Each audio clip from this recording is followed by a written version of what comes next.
Oke, Assalamualaikum warahmatullahi wabarakatuh. Selamat pagi teman-teman semuanya. Baik, sebelum kita mulai pelajaran pada pagi hari ini, alangkah baiknya kita berdoa menurut agama dan kepercayaan kita masing-masing. Berdoa dimulai.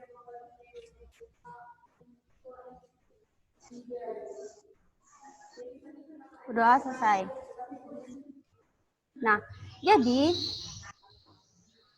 di sini langsung saja kita masuk materinya ya.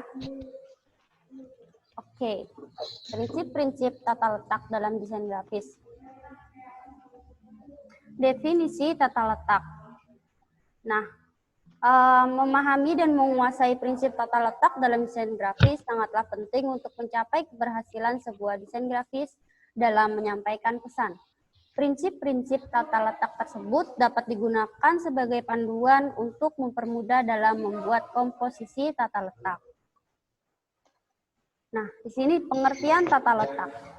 Layout di dalam bahasa memiliki arti tata letak, sedangkan menurut istilah layout merupakan usaha untuk menyusun, menata, atau memadukan elemen-elemen atau unsur-unsur komunikasi grafis, teks, gambar, tabel, dan lain-lain. Menjadikan komunikasi visual yang komunikatif, estetik, dan menarik.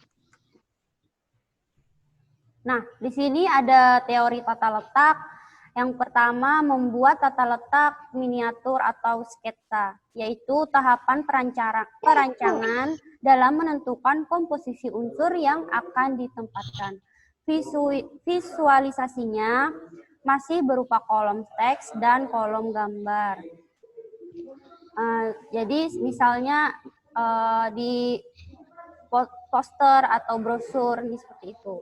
Nah, yang kedua membuat tata letak kasar, yaitu tahapan perancangan yang sudah berwujud teks atau gambar. Nah, misalnya di print seperti itu.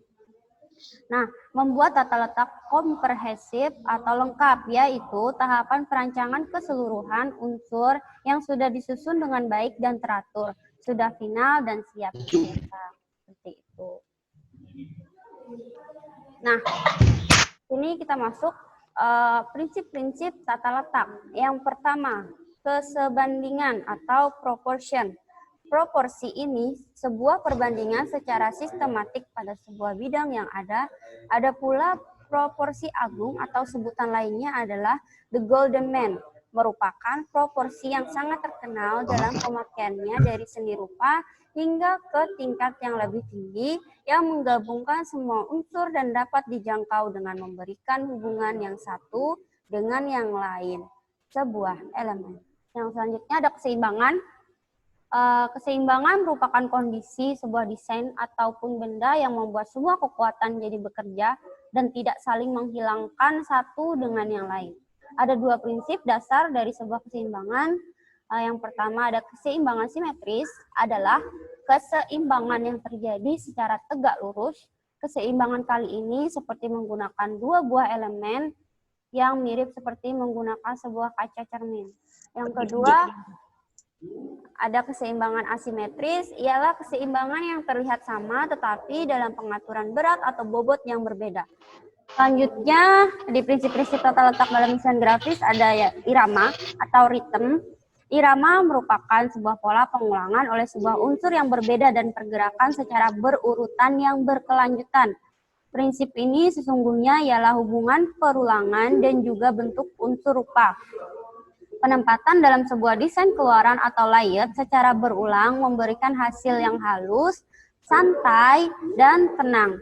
Pengulangan dan variasi merupakan kunci dalam pembentukan sebuah ritme visual. Ada beberapa macam irama, antara lain regular rhythm, flowing rhythm, dan progressive rhythm. Contohnya seperti apa sih? Maksudnya seperti apa sih irama di dalam desain grafis ini? Nah, seperti ini. Irama sebuah pola pengulangan yang harus digarisbawahi ialah pola pengulangan oleh sebuah unsur yang berbeda dan pergerakan secara berurutan yang berkelanjutan. Contohnya seperti lingkaran-lingkaran ini. Ini kan lingkaran, terus ada kelanjutan lingkaran lebih besar lagi, lingkaran lebih besar lagi, dan lebih besar lagi. Nah, ini dinamakan berurutan yang berkelanjutan. Seperti itu. Ini dinamakan irama. Jadi bedakan ya antara keseimbangan asimetris dengan irama. Udah paham sampai sini perbedaannya? Paham? Teman-teman paham? Oke. Paham, Kak. Oke, baik. Nah, selanjutnya ada kontras. Kontras adalah elemen penting dalam desain grafis. Kontras adalah penekanan pada daerah-daerah tertentu untuk memberikan traksi dan beragam variasi desain. Hampir dalam setiap disiplin terkait dengan rasa keindahan, selalu memberikan kontras yang membuat desain tertentu memiliki rasa yang berbeda. Nah, contohnya seperti ini.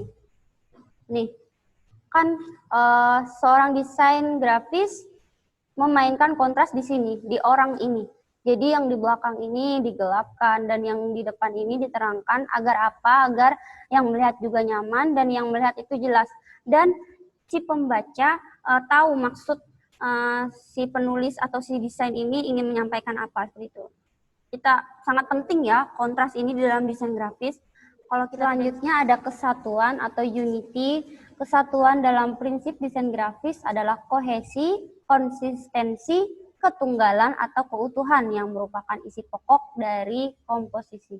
Dengan prinsip kesatuan dapat membantu semua elemen menjadi sebuah kepaduan dan menghasilkan tema yang kuat, serta mengakibatkan sebuah hubungan yang saling mengikat. Kesatuan atau unity itu seperti apa sih di dalam desain grafis atau di dalam kita mendesain? Nah, seperti ini. Nih, pertama kali yang kalian lihat di sini, pasti kalian membaca yang tulisan besar ini, pengantar komputer desain grafis. Pasti saja seperti itu. Nah, jadi untuk kita pendesain kita harus memperhatikan komposisi tulisannya, besarnya seperti apa, atau tulisannya model seperti apa. Kita harus memperhatikan itu juga. Jangan sampai kita membuat sebuah desain itu yang pembacanya susah untuk membaca, misalnya tulisannya yang macam-macam, yang seperti apa. Jadi tidak usah seperti itu. Kita harus benar-benar memperjelas seorang pembaca ini untuk menyerap informasi itu. Nah, keselarasan merupakan prinsip desain yang diartikan sebagai keteraturan tatanan di antara bagian-bagian suatu karya. Keselarasan dalam desain merupakan pembentukan unsur-unsur keseimbangan, keteraturan, kesatuan, dan perpaduan yang masing-masing saling mengisi dan menimbang. Nah, contohnya ada di gambar sebelah nih. Nah, ini dinamakan keselarasan ya, karena dia warna yang satu dengan warna yang lainnya nyaman dilihat.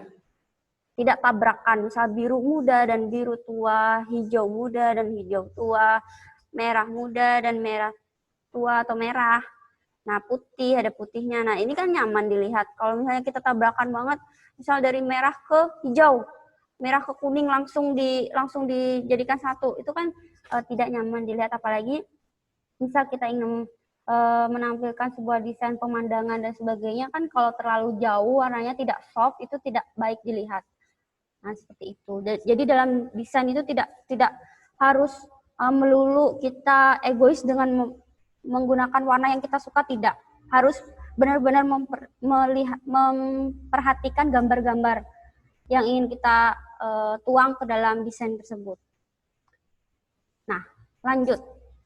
Yang kedua, ada mengenal grid pada layout. Nah, grid pada layout ada 3 macam, yaitu yang pertama grid system, yang kedua the golden section, dan yang ketiga the symmetrical. Oke, yang pertama grid system adalah sebuah grid diciptakan sebagai solusi terhadap permasalahan penataan elemen-elemen visual dalam sebuah ruang. Grid system digunakan sebagai perangkat untuk mempermudah menciptakan sebuah komposisi visual. Melalui grid system, seorang perancang grafis dapat membuat sebuah sistematika guna menjaga konsistensi dalam melakukan repetisi dari sebuah komposisi yang sudah diciptakan. Nah, tujuan utamanya apa? Tujuan utama dari penggunaan grid system dalam desain grafis adalah untuk menciptakan suatu rancangan yang komunikatif dan memuaskan secara estetik. Nah, yang selanjutnya ada the golden section. Di bidang seni grafis, proporsi agung menjadi dasar pembuatan ukuran kertas dan prinsip tersebut dapat digunakan untuk menyusun keseimbangan sebuah desain. Proporsi agung sudah ditemukan sejak zaman kuno untuk menghadirkan proporsi yang sangat sempurna dan indah. Nah, yang ketiga ada apa? Yang ketiga ada the symmetrical grid. Dalam grid simetris, halaman kanan akan berkebalikan persis seperti bayangan cermin dari halaman kiri. Ini memberikan dua margin yang sangat baik, margin luar maupun margin dalam. Oke, sudah selesai materi pada hari ini, pertemuan kali ini. Terima kasih untuk segala perhatiannya, terima kasih sudah meluangkan waktunya. Cukup sekian yang dapat kakak sampaikan. Ingat, tetap mengikuti protokol kesehatan ya, tetap memakai masker apabila kalian di luar ruangan, dan jangan lupa sering-sering cuci tangan. Untuk apa? Untuk kita juga, untuk orang sekitar kita, untuk melindungi kita, diri kita, orang sekitar kita, orang yang kita sayang. Baik, itu saja. Sebelum kita mengakhiri, alangkah baiknya kita berdoa menurut agama dan kepercayaan kita masing-masing. Berdoa dimulai. Berdoa selesai. Alhamdulillah. Cukup sekian. Assalamualaikum warahmatullahi wabarakatuh.